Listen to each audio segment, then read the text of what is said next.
जय माता दी। आप सभी को चैत्र नवरात्रि की हार्दिक शुभकामनाएं।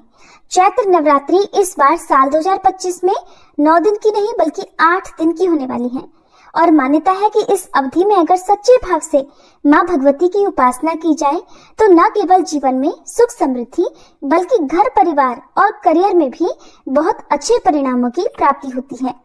नवरात्रि के पहले दिन कलश स्थापना की परंपरा भी सदियों से चली आ रही है। कहते हैं कि जहां शुभ मुहूर्त में घट स्थापना यानी कि कलश स्थापना की जाती है तो वहां पर सदा ही मां दुर्गा का आशीर्वाद बना रहता है। उस घर में या परिवार के सदस्यों पर संकटों के बादल कभी नहीं मंडराते। इसीलिए भक्त अपनी श्रद्धा और सामर्थ्य के अनुसार नवरात्रि के दिनों में मां भगवती के 9 अलग अलग रूपों की पूजा अर्चना करके उपवास भी रखते हैं।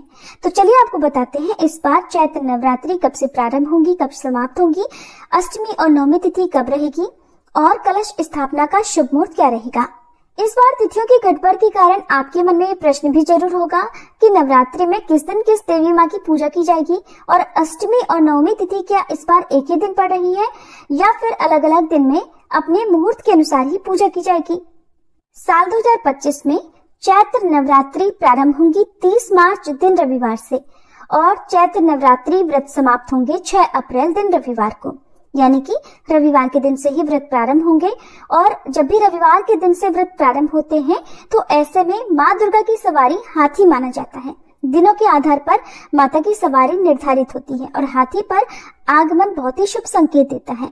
हाथी पर ही इस बार माता प्रस्थान भी करेंगी।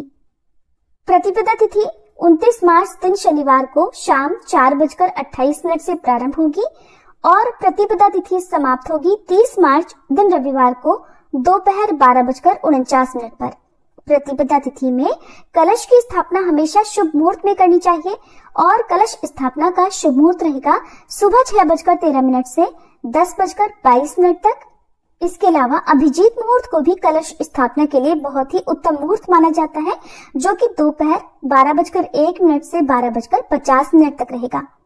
और इस बार अष्टमी तिथि यानी दुर्गाष्टमी का व्रत रहेगा 5 अप्रैल दिन शनिवार को और रामनवमी यानी दुर्गा नवमी 6 अप्रैल दिन रविवार को मनाई जाएगी।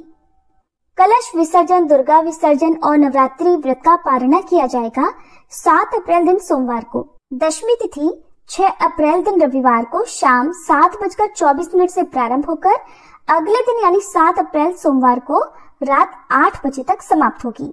वैसे तो दशमी तिथि में ही कलश विसर्जन और नवरात्रि व्रत का पारणा करना चाहिए, लेकिन बहुत से भक्त अष्टमी तिथि के दिन जिनके घर में कन्या पूजन होता हो वो कन्या पूजन करने के बाद अन्न ग्रहण कर लेते हैं।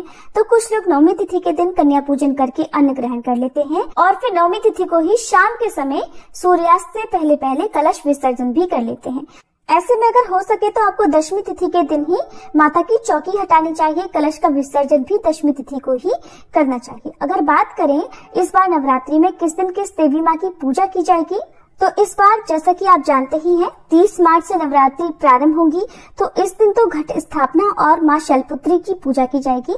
इसके बाद अगले दिन 2 तिथि एक साथ पड़ रही हैं, तो 2 तिथि में यानी माँ ब्रह्मचारिणी और माँ चंद्रघंटा की पूजा एक साथ की जाएगी, एक ही दिन की जाएगी। और इसके ठीक अगले दिन से क्रमशः माँ कूष्मांडा, माँ स्कंद माता, माँ कात्यायनी, माँ कालरात्रि, माँ महागौरी और माँ सिद्धिदात्री की पूजा की जाएगी।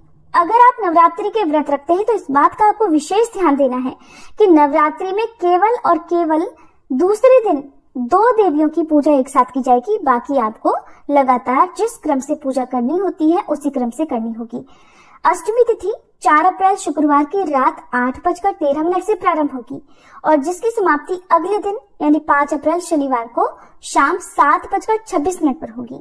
इसके बाद से ही नवमी तिथि प्रारंभ होगी। तो ऐसे में आप ध्यान जरूर रखिएगा कि माँ महागौरी की पूजा यानी अष्टमी तिथि की पूजा आपको 5 अप्रैल दिन शनिवार को करनी है। नवमी तिथि 5 अप्रैल शनिवार को शाम 7:27 से प्रारंभ होगी और अगले दिन यानी 6 अप्रैल रविवार को शाम 7:23 पर समाप्त होगी। तो ऐसे में उदय तिथि के अनुसार जो नवमी तिथि प्राप्त होगी वो होगी 6 अप्रैल दिन रविवार को और इसी दिन माँ सिद्धिदात्री की पूजा की जाएगी और नवमी का व्रत भी इसी दिन रखा जाएगा। अगर ये जानकारी आपको अच्छी लगी हो तो वीडियो को लाइक करके कमेंट बॉक्स में जय माता दी भी जरूर लिखिएगा।